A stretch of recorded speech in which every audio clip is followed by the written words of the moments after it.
Seni traktorni bolaga qo'yapsizmi? Unga jimlik beryapsiz, lekin nimani olib qo'yapsiz? Farzandingiz jim, qimirlamay tikilib turibdi va siz bu jimlikni tinchlik deb o'ylayapsiz, lekin bu tinchlik emas. Bu ongni bosim ostida so'nayotgan belgisi. Bu seni traktor. Psixologlar shuni ta'kidlaydiki, 3 yoshgacha bo'lgan bolalar haddan tashqari yorqin kontentni ko'p ko'rsa, ularni diqqatni jamlash qobiliyati rivojlanmaydi. Qilingan tadqiqotlar shuni ko'rsatadi.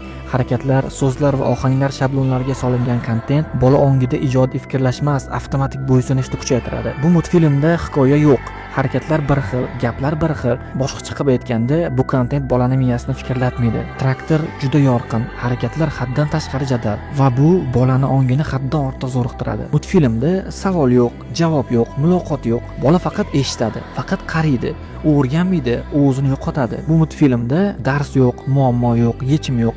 Bola empatiya o'rganmayapti, faqat bo'ysunish, eslab qolish, takrorlash bo'lyapti. Bu traktor bola uchun emas, bu algoritmlar uchun. Platformaga ko'rishlar sizga jimlik, farzandingizga esa bo'sh xotira. Haqiqat shuki, bola uchun eng xavfli narsa zo'ravonlik emas, eng xavfli narsa ongsiz kontentdir.